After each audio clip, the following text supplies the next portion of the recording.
যত বাকি আছে সব ছেড়ে দাও ইন কুনতুম মুমিনিন। যদি মুমিন দাবি করো তাহলে মুমিন জীবনের 1 নাম্বার দফা সুদ মুক্ত সমাজ তৈরি করা, আর এটা বাংলাদেশে তৈরি করবে ফেরেশতারা।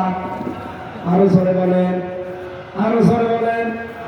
এই বাংলাদেশে এখন ইসলামী ব্যাংক আছে, যদিও জালেমরা এই সালামের মাধ্যমে ৭৫,০০০ কোটি টাকা এখান থেকে মারিং কাটিং করে ব্যাংকটা দুর্বল করে দিয়েছে। আমরা চাই আল্লাহ পাকে ব্যাংকে আবার দাঁড় করিয়ে দেবেন। এই ব্যাংকে মুশারাকা, মুদারাবা, মুরাবাহা, বায়ে সালাম, বায়ে ইস্তিসনা, বায়ে মুআজ্জাল, বায়ে ওয়াহিদা সহ প্রায় ২৮টা নিয়ম নীতি আছে ইসলামী অর্থনীতিতে। এই বাংলাদেশে যত ব্যাংকিং সেক্টর আছে, ব্যাংকিং ব্যবস্থা আছে, সমাজে এই দেশে যদি সরকারি ভাবে যাকাত কায়েম হয়, সবগুলোতে ইসলামী অর্থনীতির ভিত্তিতে ব্যাংক চলবে। কথা বলেন ঠিক কিনা? তখন ইচ্ছা করলে আপনি আর সুদ খেতেও পারবেন না, সুদ দিতেও পারবেন না। আজ চট্টগ্রামের বিভিন্ন এলাকায় আমরা শুনেছি টাকা ছেড়ে রাখে, টাকা আসে, জানেন? বলুন বলুন। ১,০০০ টাকা দিলে মাসে মাসে ২০০ টাকা করে বেশি দেয়, তার মানে ১২০০ টাকা দেয়। এটা মায়ের সাথে জেনা করা হচ্ছে। চট্টগ্রামবাসী, আজকে থেকে কঠোর সিদ্ধান্ত নেওয়া লাগবে, আগামীর বাংলাদেশ হবে সুদ মুক্ত বাংলাদেশ। এটার জন্য যদি দল করা লাগে, এটার জন্য যদি মিছিল করা লাগে, এটার জন্য যদি মিটিং করা লাগে, এটার জন্য যদি ভোট দেওয়া লাগে, মুমিন জীবনের প্রথম দফা যেহেতু এইটা, এই কাজে আমরা আছি না নেই? আল্লাহ তৌফিক দেন, বলেন আমিন। ২ নম্বরে বেশি দফা, মুসলিম না হয়ে আমরা কেউ মরব না। সূরা আলে ইমরানের ১০২ নম্বর আয়াতে আল্লাহ দলিল দিয়েছেন, ইয়া আইয়ুহাল্লাযীনা আমানুত্তাকুল্লাহা হাক্কা তুকাতিহি ওয়া লা তামুতুন্না ইল্লা ওয়া আনতুম মুসলিমুন। ওহে যারা ঈমানের দাবি করো, আমি আল্লাহকে ভয় করো যেভাবে ভয় করা উচিত, আর তোমরা মরবা না যতক্ষণ তোমরা মুসলমান না হতে পারো। আমাদের জাতির পিতা হযরত ইব্রাহিম আলাইহিস সালাম ইন্তেকালের আগে তার কলিজার টুকরা সন্তানদেরকে ডাক দিয়ে তিনি বলেছিলেন, ওয়া ওয়াসসা বিহা ইব্রাহিম বানিহি ওয়া ইয়াকুব ইয়া বানিয়া ইন্নাল্লাহ হাসতাফা লাকুমুদ-দীনা ফালা তামুতুন্না ইল্লা ওয়া আনতুম মুসলিমুন। হযরত ইব্রাহিম ও ইয়াকুব ইন্তেকালের আগে সন্তানদেরকে ডাক দিয়ে বললেন, কলিজার টুকরার সন্তানেরা, অবশ্যই আল্লাহ তোমাদের জন্য একটা দিনকে নির্ধারিত করেছেন, মনোনীত করেছেন। দিন মানে রাতের পরে যে দিন আসবে ওই দিন, ওটা ইসলাম। দিন মানে কি? আরো সবাই বলেন। ওই দিন তোমরা দুনিয়াতে মেনে চলবা, ফালা তামুতুন্না, আর মরবা না, ইল্লা ওয়া আনতুম মুসলিমুন, যতদিন মুসলমান না হতে পারো। এজন্য মুমিন জীবনের দ্বিতীয় দফা হবে, মুসলিম না হয়ে আমরা মরব না। আল্লামা সাইদি রহমতুল্লাহ আলাইহি সারা জীবন যদি নিজে কোরআন পড়তেন, একটা শব্দ বাংলাদেশে পেতেন না। সারা জীবন যদি কোরআন বুঝতেন, একটা শব্দ তার থাকতো না। সারা জীবন যদি কোরআনে কারিম মেনে চলতেন, একটা শব্দ তার বাংলাদেশে থাকতো না। তিনি যেই বলেছেন এই কোরআন আমি নিজে পড়বো, নিজে বুঝবো, নিজে মানবো, শুধু তা না, এটা আমি মানুষকে মানাতে চাই। এই কথা বলুন। তখনই তার শত্রু হয়ে গেছে চট্টগ্রামের আলেমদের আলেম, হাজার হাজার আলেমের উস্তাদ, হেফাজত ইসলাম বাংলাদেশের সাবেক আমির মরহুম আল্লামা শাহ আহমেদ শফি রহমতুল্লাহ আলাইহি যতদিন বলেছেন আমি কোরআন পড়বো, বুঝবো, নিজে মানবো, একটা শত্রুতার ছিল না, এদেশে অনেকে চিনতও না। যেই বলেছে না আমি এটা মানুষকে মানাতে চাই, তখনই তার নাম হয়ে গেছে তেতুল হুজুর। এই জন্য আমাদের এই দেশে আমি মুসলমান না হয়ে মরব না। এই কর্মসূচি হাতে নিলে অবশ্যই কিছু বাধা আসবে, সব বাধা আমি উতরিয়ে যাব, কারণ এটা আমার জীবনের দফা। 3 নম্বর দফায় পেয়েছি ওসিলা ধরতে হবে জিহাদকে। কাকে? সূরা মায়েদার 35 নম্বর আয়াতে দেখবেন, ইয়া আইয়ুহাল্লাযীনা আমানুত্তাকুল্লাহা ওয়াবতাগু ইলাইহিল ওয়াসিলাতা ওয়াজাহিদু ফি সাবিলিহি লাআল্লাকুম তুফলিহুন। বলেন আমিন। আল্লাহ ডাক দিয়েছেন, ইমানদারেরা আমাকে ভয় করো, আর আমাকে পাওয়ার জন্য একটা ওসিলা তালাশ করো। সেই ওসিলার নাম হচ্ছে জিহাদ। নাম কি? তাহলে আশা করা যায় তোমরা সফল হবে। বাংলাদেশে বহু মানুষ এই আয়াতটা নিজের দিকে টেনে টেনে ব্যাখ্যা করে, আমাদেরকে ভুল ইনফরমেশন দেয়। তারা বলতে চায় ওসিলা তালাশ করো মানে পীর ধরো।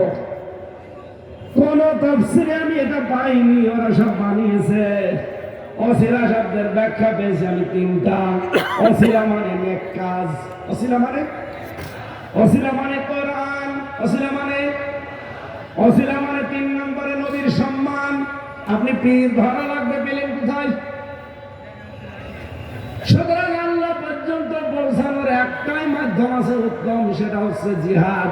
আর জিহাদ বলা হয় তাকে অন্যায় যেখানে, জিহাদ সেখানে। আজ বাংলাদেশের সবচেয়ে বড় অন্যায় আরম্ভ হয়েছে চাঁদাবাজি। সুতরাং চাঁদাবাজি যেখানে, দলমত নির্বিশেষে ঐক্যবদ্ধ হয়ে প্রতিহত করা লাগবে সেখানে। এটার নাম জিহাদ। এইটার মাধ্যমে আল্লাহ পর্যন্ত যাওয়া যাবে। এটা আমাদের জীবনের 3 নম্বর দফা বানানো লাগবে মুমিন জীবনের। 4 নম্বরে বেশি সত্যবাদীদের সাথে থাকা লাগবে। সূরা তাওবা 119 নম্বর আয়াতে আছে, ইয়া আইয়ুহাল্লাযীনা আমানুত্তাকুল্লাহা ওয়া কুনু মা'আস সাদিকিন। ওহে যারা ঈমানের দাবি করো আমাকে ভয় করো, আর দুনিয়ায় যারা সত্যবাদী তাদের সঙ্গে থাকো। যারা বলেন সুবহানাল্লাহ। সত্যবাদী পৃথিবীতে আল্লাহর দৃষ্টিতে তারা, এই দুনিয়ায় যাদের সম্পর্ক কোরআনের সাথে আর কোরআন কায়েমের সাথে। আপনি তাফসীরে ফি জিলালিল কোরআন দেখবেন, এর ব্যাখ্যা আছে। 5 নম্বরের দফা পেয়েছি সদা সত্য কথা বলা লাগবে। সূরা হাসামের 70 নম্বর আয়াতটা দেখবেন, ইয়া আইয়ুহাল্লাযীনা আমানুত্তাকুল্লাহা ওয়া কুলু কাওলান সাদীদা। ওহে ঈমানদারেরা আল্লাহকে ভয় করো, আর কথা বললে সোজা সরল সত্য কথা বলো। এ নির্দেশ কার? এই বাংলাদেশে যখনই আপনি এই দফাটা কায়েম করতে যাবেন যে আমি সত্য বই মিথ্যা বলিব না, তখন হাজারো মিথ্যা বিচার বন্ধ হয়ে যাবে। আমি দেখেছি আমার বিরুদ্ধে 4 জন সাক্ষী এনেছিল প্রশাসন। এই জালেম সরকার কুষ্টিয়ার 4 জনকে বানিয়ে সাক্ষী নিয়ে এসেছিল আমার বিরুদ্ধে। তারা সাক্ষী দেওয়ার আগে পিপি তাদেরকে কোরআন শরীফ হাতে তুলে দিল। এটা তুলে দিয়ে বলছে, যাহা বলিব সত্য বলিব, সত্য বল মিথ্যা বলিব না। অথচ এটা যে হাত থেকে সরে গেল দেখলাম পুরা যা বললো সব মিথ্যা কথা। এটা আমার জীবনের দফা বানানো লাগবে। এটা আমি যদা যা বলবো এখন থেকে সদা সত্য কথা বলবো। কথা বলে না কেন? 6 নম্বরে আমি দফা পেয়েছি মুমিন জীবনের। এইটা আমার মনে হয় আসল দফা। এখন থেকে বিশ্ব নবী মুহাম্মদ রাসূলুল্লাহকে একমাত্র আদর্শ মানা লাগবে। সূরা হাদীদের 28 নম্বর আয়াতটা তাফসীর খোলেন, ইয়া আইয়ুহাল্লাযীনা আমানুত্তাকুল্লাহা ওয়া আমিনু বিরাসূলিহি ইউতিকুম কিফলাইনি মির রাহমাতিহি ওয়া ইয়াজআল লাকুম নূরা। বিহি ওয়া ইয়াগফির লাকুম আল্লাহু গফুরুর রহিম। ওহে যারা ঈমানের দাবি করো আমাকে ভয় করো, ওয়া আমিনু বিরাসূলিহি, আর আমার রাসূলের উপরে ঈমান আনো। আই আতিউল্লাহ আতিউর রাসূল। এখানে তাফসিরে হাক্কানির ভেতরে মুফাসসির লিখেছেন রাসূলের উপরে ঈমান আনা মানে তার আদর্শ মেনে চলা। আমি এই জন্য আগেই বলেছি আপনাকে জীবনের দফা বানাবেন এইটা, যাদের জীবনে রাসূল ছাড়া অন্য কেউ আদর্শ আপনি আজকে লিখে নিয়ে যেতে পারেন। মরণের পরে কবরে দিলে বিশ্বনবীকে যখন দেখিয়ে বলবে মান হাজার রাজুল, আপনি বলবেন লা আদরি, আমি চিনি না।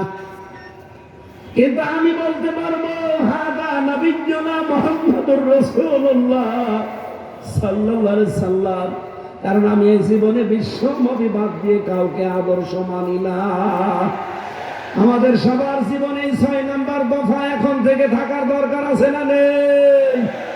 কারা নবী ছাড়া অন্য কাউকে আদর্শ মানেন না তারা হাত তোলেন, লিল্লাহি তাকবীর। আলহামদুলিল্লাহ।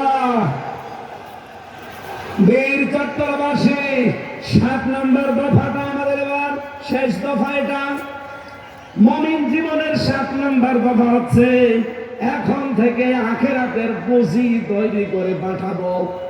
সূরা হাশরের 18 নম্বর আয়াতে আমার আল্লাহ দলিল দিয়েছেন, ইয়া আইয়ুহাল্লাযীনা আমানু তাকুল্লাহা ওয়াল তানজুর নাফসুম মা কদ্দামাত লিগাদ ওয়াত্তাকুল্লাহ ইন্নাল্লাহা খাবীরুম বিমা তা'মালুন। ওহে যারা ঈমানের ভয় করো আমাকে ভয় করো। প্রতিটি ঈমানদারের উচিত আগামীকাল তার কি পুঁজি তৈরি হচ্ছে এটা চিন্তা ভাবনা করে দেখা। আমি বলছি আবার আমাকে ভয়